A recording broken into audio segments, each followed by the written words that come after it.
Welcome to a brand new episode of the Jampack Report today for March the 26th of 2020. Of course, my name is Samuel Adams, and this is a daily gaming news podcast meant to bring you the hottest news you need to know from around the industry. Hosted on YouTube and podcast services around the world 5 days a week, this is your one-stop shop for all of the hottest gaming news that you need to know. And today we had a surprise Nintendo Direct. Of course, it was a Nintendo Direct Mini, but there were over 24 games that were detailed during today's show, so there's plenty to dive into on our program tonight. However, on top of that, we'll be talking about Remedy's two big projects that are in the works with Epic Games as the publisher. BioWare is developing a brand new game in one of its, quote, most prestigious franchises, and we'll talk more about some leaked PlayStation 5 and Xbox Series X GPU code that made its way onto Github, and we have even more stories to dive into. A very jam-packed day full of news, you might say. I love putting that pun at least once every 5 episodes or so. It's always really nice. But with all of that to the side, let's go ahead and dive into today's top gaming news. First off, here's every announcement from today's Nintendo Direct. First off, Xenoblade Chronicles Definitive Edition is coming out on May 29th of 2020. The latest version of Xenoblade Chronicles features refined visuals, re-recorded music, and a bunch of quality of life changes such as layered armor for keeping your look just the way you like it, and it even includes a new epilogue chapter dubbed Future Connected that stars Milia and Shulk. Probably massacre those names. Pretty confident with Shulk though. Never been a big Xenoblade guy myself, but it's coming out May 29th. A slew of 2K games are on the way to the Nintendo Switch, all releasing on May 29th. Borderlands Legendary Collection, which includes the first 3 Borderlands games, Bioshock the Collection, which includes both games and their DLC, and XCOM 2 Collection, which includes the base game, the War of the Chosen expansion, and 4 DLC packs, are again all going to be launching on Nintendo's little handheld that could. Wow, all on May 29th yet again.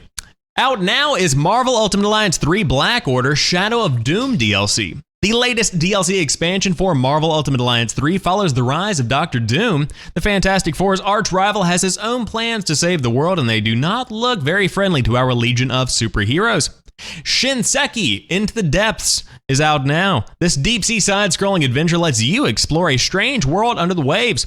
It was previously available as an Apple Arcade exclusive, and now you can plumb its depths on the Nintendo Switch. Animal Crossing New Horizons updates have been detailed. They're going to, of course, mark the seasons, and the first is going to be starting on April the 1st. The villagers of Animal Crossing New Horizons will greet their first seasonal event starting on April 1st, and Nintendo gave us a teaser of all the egg-gathering DIY crafting joy. You can also look forward to another update for Earth Day later in April. Good Job is out now. You've solved environmental puzzles before, but have you ever launched a projector through 5 office walls to get a meeting back in order? You will once you play Good Job. Catherine Full Body is going to be hitting Nintendo Switch on July the 7th. The developers of Persona made an oddball psychological puzzler about infidelity, and now you can play its expanded version on Nintendo Switch. Get ready to push some symbolic blocks. Ring Fit Adventure is getting a rhythm mode update. Ring Fit Adventure grows with a new rhythm mode, letting you work out with the Ring-Con to the tune of songs from Super Mario Odyssey, Splatoon 2, and more. The in-game Ring-Con also has a female voice option now. So there you have it. Sounds like Just Dance, but with Ring Fit Adventure and songs that probably aren't that catchy unless you're a big Nintendo fan. King's Bounty 2 is coming out sometime in 2020. The 1990 tactical RPG that inspired games like Heroes of Might and Magic series gets its own modern follow-up. You will lead your armies through massive battles while interacting with friends and rivals whose personalities are shaped by your choices. Super Smash Bros. Ultimate brings in an ARMS fighter, and ARMS gets a free trial. The first new contender in Super Smash Bros. Ultimate Fighters Pass Volume 2 will hail from ARMS. Nintendo is not saying which stretchy ARM fighter it will be yet, but you can expect them to be announced and released in June. And Switch Online members can also play ARMS for free from March 26th until April the 6th. Bravely Default 2 is coming sometime in 2020. The next chapter in the series, inspired by classic JRPGs, tells a new story with 4 fresh-faced heroes. While you'll need to wait a while longer to play the full game, you can pick up the free demo on the eShop right now. Clubhouse Games 51 Worldwide Classics is coming out on June 5th. Care for some backgammon? How about Go? Maybe air hockey? Clubhouse Games brings together 51 classics from around the world and lets you play with friends right on your touchscreen via local and online play.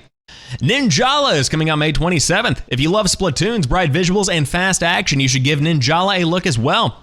It's an online combat game that sets players against each other using off-the-wall ninja weaponry and gun-powered abilities, and you don't have much to lose.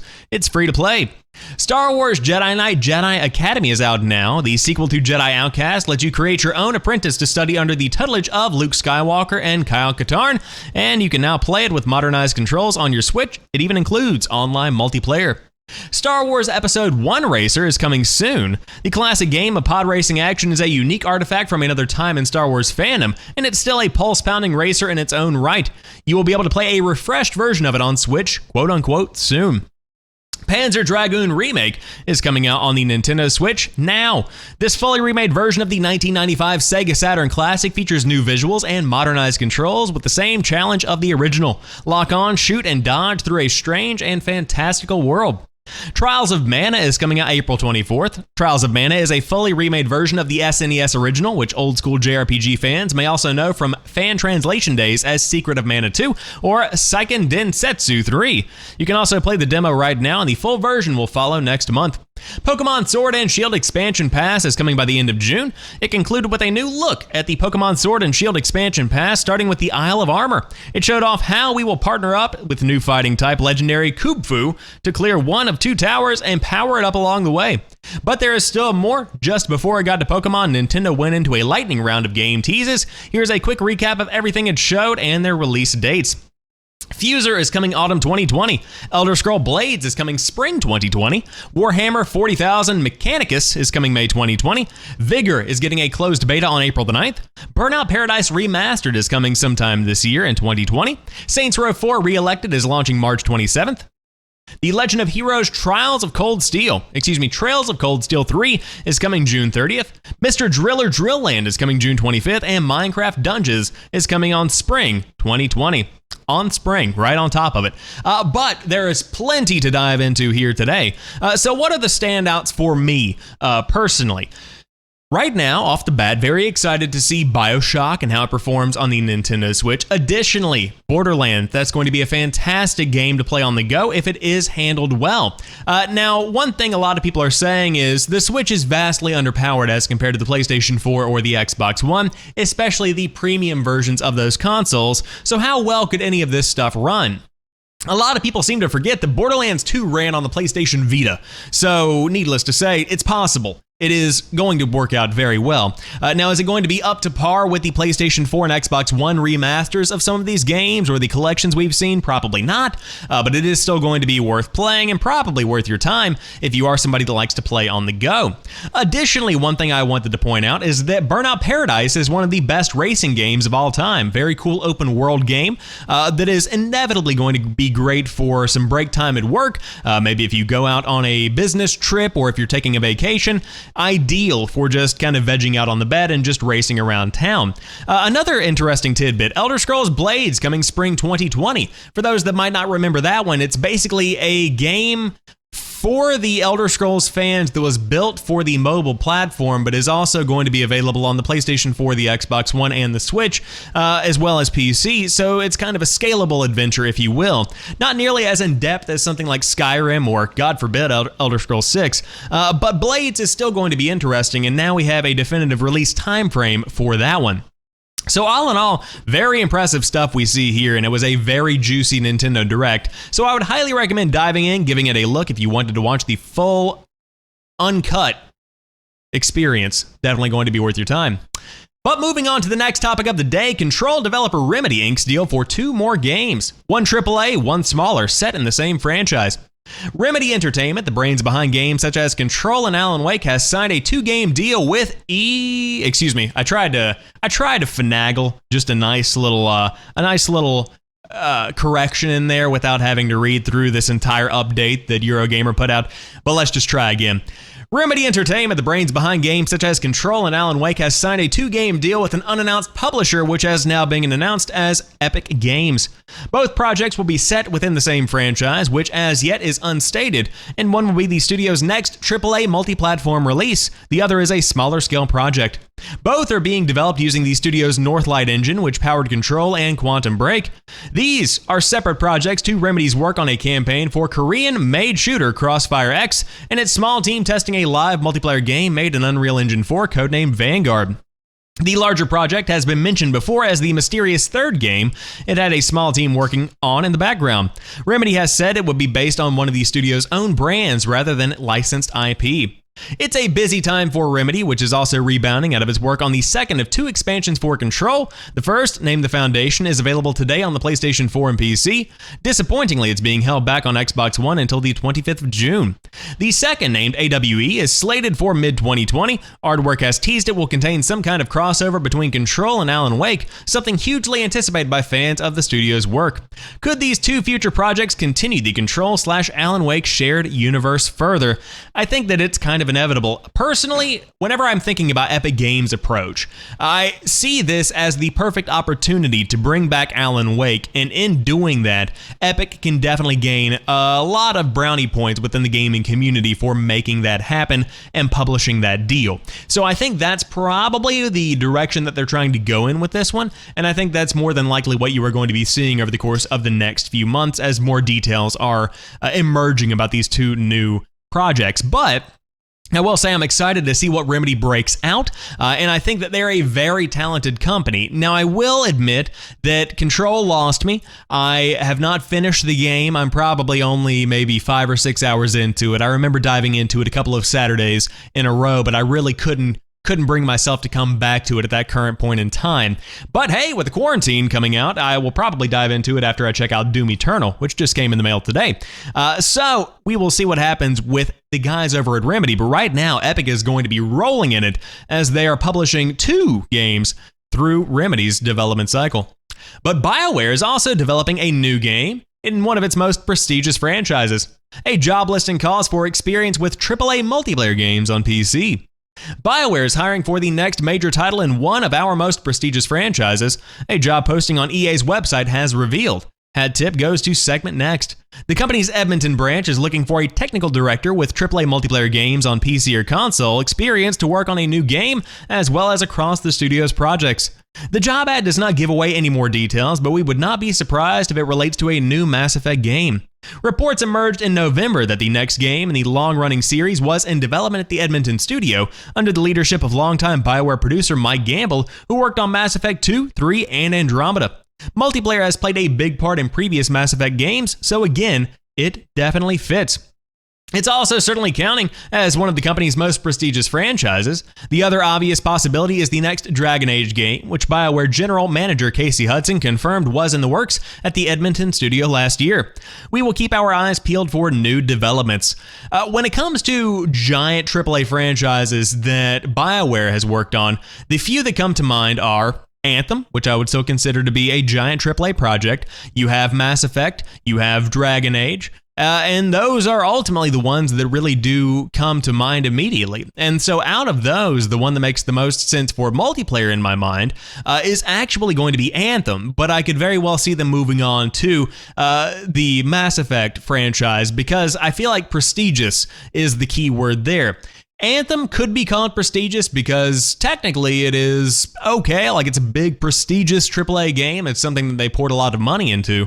So it really depends on their definition of prestigious, but I do think Mass Effect is probably in the works here, and I think that is the logical next step. Of course, Anthem is having its Anthem 2.0 rebirth that's coming sometime later on this year, but as for right now, it seems like a lot of people are wanting the next big BioWare game, and that's going to be kind of a make it or break it, because back-to-back we've had Mass Effect Andromeda followed by Anthem, neither of which were well received, just not a good time for BioWare overall. But this next game, definitely coming out on the PlayStation 5 and the Xbox Series X, but code has been stolen from AMD and was briefly put on GitHub. Yesterday, AMD issued a statement regarding IP stolen in December 2019, but details of what was stolen or who stole it were scarce. Now AMD has filed multiple Digital Millennium Copyright Act takedown notices against GitHub to get its GPU source code removed from the website, which GitHub immediately complied with. According to Torrent Freak, the company issued its first DMCA takedown notice against GitHub yesterday after it discovered that an unknown individual reportedly hacked AMD's systems remotely, found the source code for its Navi 10 and Navi 21 GPUs, then posted it to GitHub. This would have included proprietary information for its RDNA 2 powered GPUs inside of the upcoming Xbox Series X and PlayStation 5 as well. Torrent Freak spoke with the hacker who claimed she felt the information to be worth $100 million. In the original GitHub post, the hacker stated they were looking for someone to buy the information for the same price, but if they did not find a buyer, then they were going to leak the information. This was reiterated to Torrent Freak, quote, "If I get no buyer, I will just leak everything," end quote. AMD appears to have submitted DMCA requests to take down the code in 4 locations in total on GitHub. The source code was unexpectedly achieved from an unprotected computer server through some exploits. I later found out about the files inside it. They weren't even protected properly or even encrypted with anything, which is just sad, the hacker said. I haven't spoken to AMD about it because I'm pretty sure that instead of accepting their mistake and moving on, they will try to sue me. So why not just leak it to everyone? The code is also reportedly still being hosted by other sources as well. And of course, they did not link to that, nor will I. This is something that I think isn't necessarily going to impact the PlayStation 5 or the Xbox Series X. I originally saw this story as shared from Brian Crescenti on Twitter earlier this morning, but ultimately, I think the impact is going to be more on the business side of things for AMD, rather than having an impact on the overall fidelity of the Xbox Series X and the PlayStation 5. Of course, what's interesting is that this isn't going to impact either console overtly. This is not going to be something that is going to shift the Xbox Series X but not the PlayStation 5 and potentially cause some kind of security issue or anything like that. This is simply something that shows more insight, and it's going to be easier to crack the code. Of course, with the PlayStation 3, it was notoriously difficult to jailbreak or hack into a PlayStation 3, while the Xbox 360 was relatively open and crackable. But when it comes to the PlayStation 4, the similar kind of situation still stands. So when it comes to companies being very secure and wanting to curate a specific environment for gamers on their systems, this is going to definitely pose a threat to that. So Sony and Microsoft won't be happy with that specific discovery. But when it comes to gamers, I would expect a minimal impact, but you can definitely find that source code out there because once something is on the internet, it's there forever.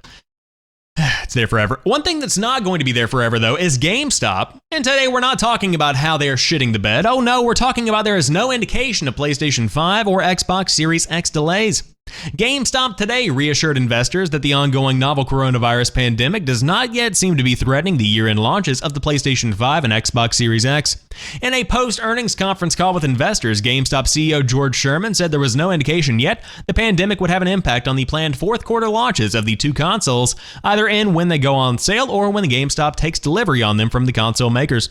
Sherman added that as of right now, the impact on product deliveries of all kinds has been minimal. It bears noting that those comments were made in the context of a discussion of the pandemic's impact on GameStop business, which has led to countrywide closures of its stores in Italy, France, and Canada, and limited operations to curbside pickup of online orders in numerous other countries. The retailer cautioned that there was so much uncertainty around how the pandemic would play out that it has decided not to issue any guidance on future results for shareholders. However, Sherman did say to expect a challenging environment for the first 3 quarters of 2020, followed by an improvement in the fourth quarter as the new systems launch. So I say this today because of the fact that if anybody has insider information as to when these consoles will launch, it's going to be the CEO of GameStop. And whenever they're talking to investors, that's when you know things are going to begin to come out. Because if you can kind of give them a heads up and say, hey, it looks like the console production could be impacted, and instead of having a great fourth quarter this year, we're going to have a really good first quarter in 2021. If they had said that, that's ultimately confirming that an inevitable release delay is going to be coming, but that's not exactly the case here. Apparently, George Sherman remains largely unconcerned and still says that the next 3 quarters are going to be rough for GameStop, but the fourth is going to see a rebound as the new consoles come out. So it seems that as for right now, the trend of no impact being had on the gaming industry and specifically the next generation plans is going to continue. However, of course, HalfLife Alex came out earlier this week, very big game, but fans have discovered commands to make HalfLife Alex playable without VR. I told you guys it was coming. I said that in this week's episode of The Drop. The debug commands, which have since been patched out of the game, are still available via older versions on Steam's Depot downloader, reports PC Games M. Tyler McVicker of Valve News Network demonstrated the debug mode live on stream on Wednesday, including console commands which make VR hands appear in place, allowing players to press buttons and progress through some of the game's puzzles. McVicker also demonstrated how the standard Half-Life 2 HUD can be enabled in Alyx, as well as some legacy props and weapons. It appears the game is mostly playable via the debug mode, although some important VR elements, such as the game's gravity gloves, are not usable. Half-Life Alex designer Robin Walker told VGC this month he was looking forward to fans modding the game to be playable without VR so that doubters could then understand why we did it. I'm looking forward to it, Walker said when asked about the likelihood of a non-VR mod for Alyx. I've been half trolling members of the team who are worried about this. I think at the end of the day, we knew that one of the questions that we are going to get from customers before we announced was, why did you do this in VR? That's a completely rational question from their mind, and I understand why they're asking that. We have a lot of things that we can say about them and why we made that choice and why we think it's turned out well, but at the end of the day, the game will explain to them why once they get a chance to play it or see it somewhere.